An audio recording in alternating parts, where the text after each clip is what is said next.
बूढ़े पिता की ठेली। एक बूढ़ा था, उसके दो बेटे थे। प्यार से वो छोटे को छुटकू और बड़े को बड़कू कहता था।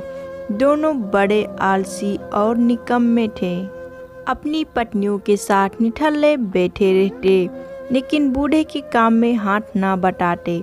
छोटा लड़का बड़े पर काम का दबाव डालता और बड़ा छोटे पर। अपने बेटों की लड़ाई देख बूढ़ा बहुत दुखी था। गांव वाले ने उसे समझाया, दोनों को खेत बांट दो। अपना अपना पेट भरने के लिए उन्हें अवश्य मेहनत करनी पड़ेगी।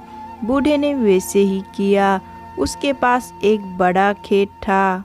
उसने आधा आधा दोनों को बांट दिया।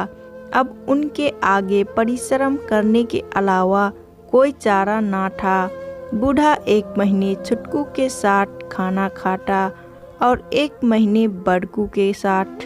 थोड़े दिन अपने बूढ़े पिता को खाना खिलाते रहे, परंतु कुछ दिनों बाद खाना परोसते समय उनकी पत्नियां नखभे सिकोड़ती और कहती, ऐसा कब तक खिलाएंगे इस बूढ़े को।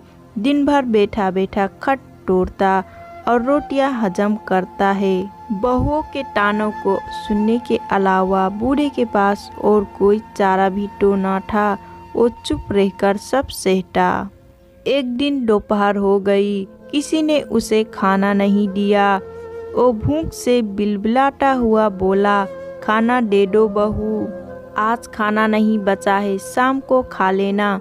बहू का ऐसा रूखा जवाब सुनकर वो दूसरी बहू के पास गया। उससे खाना मांगा तो वो बोली, इस महीने बड़े के साथ खा रहे हो, मेरी बारी तो अगले महीने आएगी। बूढ़े ने घर छोड़ने का फैसला कर लिया। गांव के कुएं पर जाकर उसने पेट भर पानी पिया और डंडा टीकता हुआ दूसरे गांव चला गया। लोगों का छोटा मोटा काम करके वो पेट भरने लगा। धीरे धीरे 1 वर्षा बीत गया। उसे अपने बेटों का हाल जानने की उत्सुकता हुई तो वो पुनः अपने गांव आ गया। बूढ़ा को इतने दिनों बाद देखकर उसके बेटों और बहुओं को बहुत आश्चर्य हुआ। बड़ी बहू ने उसे गौर से देखा। उसकी कमर पर लटकी एक थैली पर अटक गई। वो सोचने लगी, मजदूरी करके लौटे हैं बूढ़े। झट घूंघट काढ़ आगे बढ़कर बोली, कहाँ चले गए थे पिताजी, आइए बैठिए, भोजन कर लीजिए। छोटी बहू ने जब ये सुना तो उसे बड़ी तसल्ली हुई। वो सोचने लगी, अच्छा हुआ मेरे घर आकर नहीं बैठे, वरना कौन करता बूढ़े की सेवा। छुटकू की नज़र थैली पर कुछ देर से पड़ी। उसने ये बात अपनी पत्नी को बताई और बोला, देखो कल पिताजी को अपने घर बुला लाना, प्रेम से उनका दिल जीतने की कोशिश करना, वरना बड़कू बहुत चालाक है, उसकी पत्नी भी बहुत चतुर है, पूरी थैली हजम कर जाएंगे दोनों। छुटकू बड़कू दोनों बूढ़े की सेवा करने लगे। दोनों बहुएं खाने पीने का ध्यान रखने लगी। बूढ़ा उस थैली को कभी अपने कमर से अलग ना करता, सोते समय भी अपने तन से चिपकाया रखता। उसके बेटे और बहू की नज़र उस पोटली पर अटकी रहती। एक दिन बूढ़े की मृत्यु हो गई। छुटकू और बड़कू को पिता की मौत का गम नहीं था, परंतु दोनों को थैली खोलने की जल्दी पड़ी थी जो मृत बूढ़े की कमर पर बंधी थी। बड़कू ने थैली खोलनी चाहिए, छुटकू बिगड़ पड़ा। दोनों थैली पर अलग अलग हक जताने लगे। गांव वाले शोर सुनकर आ गए।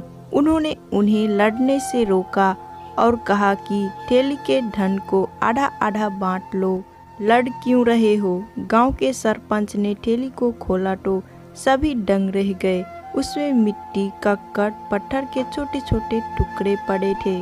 छुटकू, बड़कू एवं उनकी पत्नियां गांव वालों के सामने मुंह लटकाए खड़े थे और थैली में भरे उन कक्कड़ पत्थरों को देख रहे थे। सरपंच बोला, मूर्ख, तुम्हारा पिता एक अच्छा इंसान था, परंतु तुम्हारे दुर्व्यवहार ने उसे ये कपट भरी थैली बांधने को मजबूर कर दिया। तुमने जो बुरा व्यवहार उसके साथ किया था उसका फल तुम्हें मिल गया। उठाओ और अपने पिता के अंतिम संस्कार की तैयारी करो।